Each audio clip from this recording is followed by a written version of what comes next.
नमस्कार दोस्तों, आप देख रहे हैं कैंसर सीरीज का एपिसोड नंबर 4 और आज हम बात करेंगे थायराइड कैंसर के बारे में। ये ऐसा कैंसर है जो साइलेंटली डेवलप तो होता है, जल्दी वैसे पता भी नहीं चलता, लेकिन अगर आप ढंग से ध्यान दें तो ये है थायराइड ग्लैंड, जहाँ पे ये नेक पे और यहाँ पे अगर कहीं पे आपको सूजन दिखती है या फिर आपको हेवीनेस महसूस होता है या आपको निगलने में दिक्कत होती है या अगर आप फेस ऐसे ऊपर करके स्वॉलो करेंगे और आपको अटकने जैसा फील होता है, हो सकता है कि एक साइन हो जो कि आपको कार्सिनोमा यानी थायराइड कैंसर की तरफ भी इंडिकेट कर सकता है। जरूरी नहीं है वो कैंसर ही होगा, लेकिन prevention is always better than cure.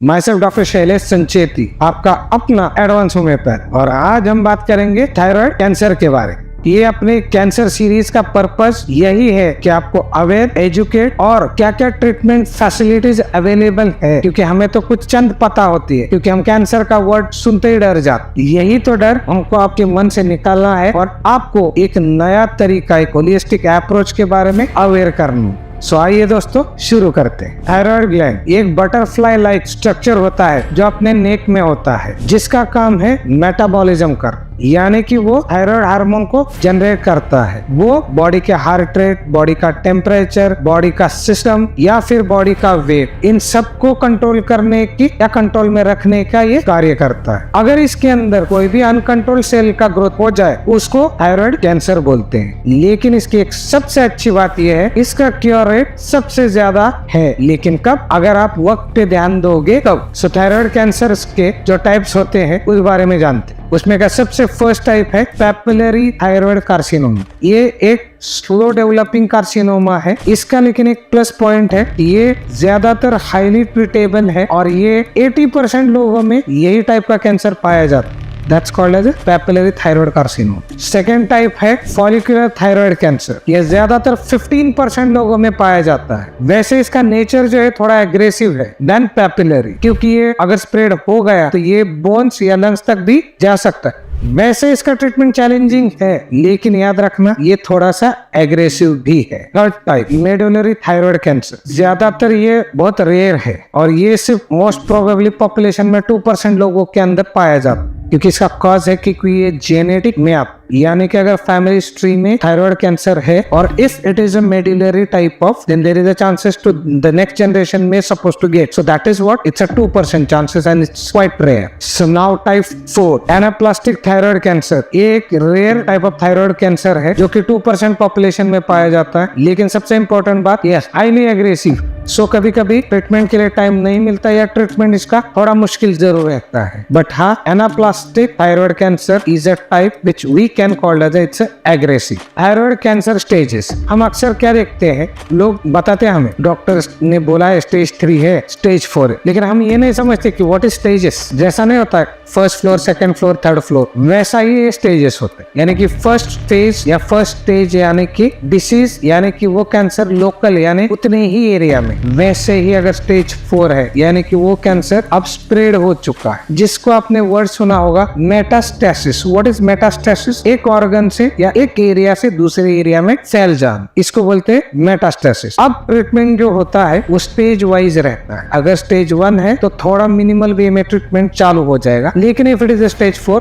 though as per the stages and the progress and the condition and the spread and the age and the requirement and the type of cancer, ये सब decide करेंगे कितना level का कौन सा और कितना complex treatment उस पेशेंट्स को लगे। So this is what we called as staging, right. अब बात करते हैं थायराइड कैंसर अगर है उसके क्या लगभग most probable sign and symptoms हो सकते हैं, या हम एज ए पर्सन क्या देख सकते हैं कि हमें लगे कि हमें डॉक्टर को दिखाना चाहिए। इसके अंदर वेरी सिंपल थिंग, एक घूंट पानी लिए, ऐसे ऊपर देखे, ऐसे सलाइवा को निकले, ये एक बात होगी। सेम यही तरीका आप राइट साइड को टर्न करके फिर सलाइवा निकले, फिर लेफ्ट साइड को टर्न करके ऊपर देख के फिर सलाइवा निकले। अगर आपको इस प्रोसेस में कहीं पे भी लगे कि ये अटक रहा है सॉल्व करते समय, एक पहली बात। दूसरी बात, दर्द महसूस हो। तीसरी बात, वहां पे ऐसे कोई गठान की तरह ऊपर नीचे हो रहा है, ये तीसरी बात। और चौथी बात, अगर आपको ऐसा लगता है कि मुझे यहाँ पे हेवीनेस महसूस हो, या फिर मैं अगर सो रहा हूँ, सांस लेने को दिक्कत हो रही, या मैं कुछ खाना खा रहा हूँ तब भी मुझे दिक्कत हो रही, तो यहाँ पे आपको फिजिशियन को दिखाना जरूरी। इसका रीजन इतना ही है कि अगर आप फिजिशियंस को दिखाएंगे, एक विजिट टैबलेट आपकी लाइफ को कॉम्प्लेक्स होने से बचा सकते, इसलिए फिजिशियन को दिखाए। जरूरी नहीं है कि हर गठान वो कैंसर ही हो सकता है कि मल्टीन्यूडुलर गोइटर हो सकता है वहां पे नोड्यूल डेवलप हो गया, हो सकता है थायरोइडाइटिस हो। लेकिन रिस्क लेने का क्या मतलब, ये कहने का क्या मतलब है कि हमारे पूरे खानदान में किसी को दिक्कत नहीं थी। हमें ये समझना पड़ेगा कि अगर हमें दिक्कत है तो हमें उसको डायग्नोस करके लेना चाहिए। अब जानते हैं थायराइड कैंसर होने के क्या क्या प्रोबेबल रीजंस हो सकते। अक्सर हम डॉक्टर्स के पास जाते हैं, डॉक्टर बोलते हैं नहीं वैसे तो अभी तक कैंसर होने का कोई रीजन खास नहीं पता चला। देखिए सुनने के लिए ठीक है, लेकिन आज हम 2025 में बैठे तो हम एक्सपेक्ट तो कर ही सकते हैं कि कुछ तो रीजन जरूर होगा, राइट। तो हम उसी को एक्सप्लोर करने की कोशिश करते हैं। सबसे पहला रेडिएशन। किसी भी कारणवश, मान लीजिए कि अगर बच्चा छोटा रेडिएशन में किसी कारणवश आ गया है, या फिर कहीं पे जैसे न्यूक्लियर लीकेज है, या कोई मान लीजिए एक्सरे या MRI CT स्कैन रिपीटेडली हुआ है किसी न किसी कारणवश, तो that can be the reason. Second thing, जैसे मैंने आपको बताया कि जेनेटिक यानी MENB1 MENB2 ये जो म्यूटेशंस है इसमें भी ये चांसेस होते हैं कि there can be the chances of develop thyroid cancer. Third thing, अब फैमिली हिस्ट्री में है तो वो भी जेनेटिकली अगेन जाएगा ही। अब चौथी बात, थायराइड यानी iodine deficiency. Iodine deficiency can be the one of the cause. अब बात करते हैं apart from this all causes there is one another cause. आप गूगल करके भी देख सकते हैं। Thyroid cancer can be caused by the viruses. Which kind of virus? EBV यानी Epstein Barr virus, HPV human papilloma virus, hepatitis C virus, HIV virus. These 4 viruses have ability to produce or create or can convert or can transfer into the thyroid cancers. These are the probable reasons I would like to share with you. Thyroid cancer में कौन से blood test या investigation करना चाहिए इसको समझते हैं। सबसे पहला आता है ब्लड टेस्ट। ब्लड टेस्ट में नॉर्मली थायराइड फंक्शन टेस्ट करते हैं, थायराइड एंटीबॉडीज करते हैं, उसके साथ कैल्सीटोनिन नाम का ब्लड टेस्ट है, थायरोग्लोबुलिन नाम का एक ब्लड टेस्ट है, साथ में CEA ये भी एक ब्लड मार्कर है। इससे आपको ब्लड से पता चल जाएगा। इसके बाद थायराइड सोनोग्राफी कर सकते हैं, थायराइड स्कैन कर सकते हैं। इसके साथ में आप बायोप्सी, फाइन नीडल एस्पिरेशन यानी सिरिंज डाल के उसका एस्पिरेट करके उसको टेस्ट कर सकते हैं। ये तरीके हैं उसको टाइप को या कंडीशन को डायग्नोस करने। अब बात करते हैं होम्योपैथिक। होम्योपैथिक होलिस्टिक सिस्टम जो कि नेचुरल इम्यूनिटी प्रोवाइड करना, टी हेल्पर सेल्स को बढ़ाना जो कि आपके सिस्टम को प्रोटेक्ट करे, साथ ही साथ जो बीमारी है उसको प्रोग्रेस होने से बचाना, जो कंडीशन भले वो मेंटल फिजिकल या जो भी दिक्कत में से बंदा जा रहा है उसको प्रॉपर कंट्रोल में रखना, या अगर आपने कीमोथेरेपी या रेडिएशन लिया है और उसके कुछ साइड इफेक्ट शरीर पे दिख रहे हैं, सो देयर वी है। अब अक्सर पेशेंट्स ये बोलते हैं क्या डॉक्टर साहब सिर्फ होम्योपैथी लेके चल सकता है? तो मेरा सिंपल सवाल है, क्या जो लोग बोल रहे हैं कि कीमोथेरेपी ले लो वही बेस्ट है, तो फिर उतना लेके चल सकता है क्या? या सिर्फ रेडिएशन लेंगे तो चल सकता है क्या? ये सर्जरी करके काट देंगे तो सिर्फ चल सकता है क्या? और देखें एश्योर क्या कि हमने आपका काट दिया और हमने रेडिएशन या कीमो कर दिया और आपको अब वापस नहीं आएगा? नहीं, वो बोलेंगे कि ध्यान रखना अगर कोई दिक्कत है तो वापस आना। What it means? It means it's not about the treatment protocol, it's not about the homeopathy, it's all about you, how you care about it, how you look it into, how much you are particular about your own health कि मुझे दिक्कत हो रही तो मुझे ध्यान रखना चाहिए। यानी कि आपको सर्दी हो गया, आपने दवाई ले ली, इसका मतलब ये होगा कि आप कभी सर्दी नहीं होगी, या पेट खराब हो गया मतलब कभी पेट खराब ही नहीं होगा। आप कुछ खाओगे उल्टा सीधा तो दिक्कत तो होनी ही है। So it means it's not depend upon the choice of the therapy और the treatment you are taking,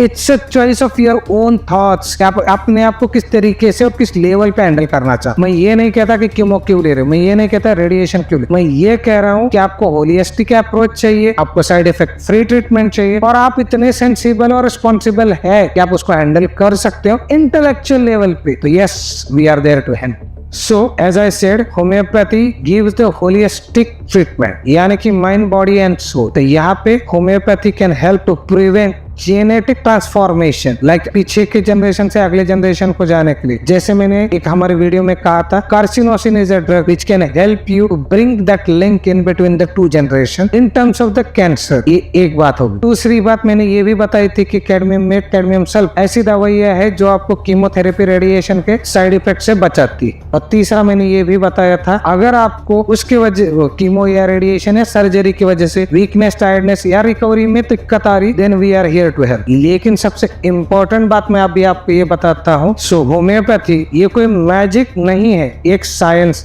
और इस साइंस का भी एक रोल है। जैसे मॉडर्न साइंस में उनके पास कीमो, रेडिएशन, सर्जरी मेथोडोलॉजी, वैसे होम्योपैथी ये एडवांस में इसलिए हमेशा बोलता हूँ इसको सर्जरी, कीमो, रेडिएशन की आवश्यकता नहीं। मतलब एक्शन रहेगी वो रूट कॉज पे रहेगी, वो आपके लोकेशन पे नहीं रहेगी, वो पूरे सिस्टम पे रहेगी। उदाहरण के तौर पे थायराइड कैंसर, ये थायराइड को लगा है लेकिन थायराइड ये बॉडी में है और यानी कि बीमारी बॉडी को लगी है। इसीलिए लोग क्या बोलते हैं, कैंसर की ट्रीटमेंट ली थी, पहले तो एक ही जगह था, अब तो पूरे बॉडी में फैल गया, अब तो ब्रेन तक जा चुका और बोन्स तक जा चुका। यही तो मैं बात हमेशा कहता हूँ, व्हाट इज होलिस्टिक, यानी कि पूरे सिस्टम पे दवाई काम करेगी, यानी कि ऐसा नहीं कि सिर्फ एक जगह पे काम करेगी। तो यहाँ पे बेनिफिट ज्यादा मिलते। मैं किसी साइंस या किसी ट्रीटमेंट के अगेंस्ट नहीं हूँ, I am just trying to clarify those doubts कि कौन सा सिस्टम किस तरीके से काम कर। अब ये तो चॉइस पेशेंट की है कि रास्ता उनको कौन सा अपनाना है, क्योंकि देखिए रिकवरी में आप इसको एक इंटीग्रेटेड अप्रोच भी बोल सकते हो कि कीमो, रेडिएशन भी चला, you are taking homeopathy along with it, लेकिन it's not as a alternative, as a mainstream treatment.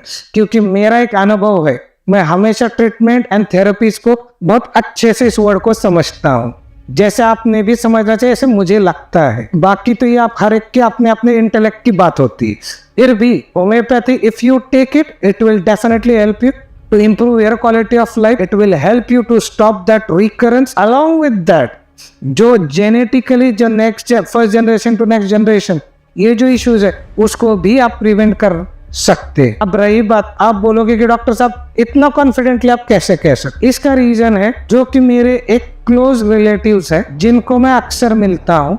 कुछ साल पहले वो भी इस फेज से ही गए थे और हमने उनको इसके बाद ट्रीटमेंट चालू रखा है, लगभग 8 साल हो गए हैं और विश्वास कीजिए अभी तक उनको कोई नई दिक्कत नहीं। देखिए सिंपल सी बात है, मेंटेनेंस तो लगेगा ही, क्योंकि बीमारी से अच्छा मेंटेनेंस है, ये मैं सोचता हूँ एज ए बीइंग फिजिशियन। लेकिन their quality of life, their health or positive, mentally, physically, I am fit. This is what we give through homeopathy for them. So ऐसा नहीं है कि कैंसर को हैंडल नहीं किया जा सकता है, डील नहीं किया जा सकता।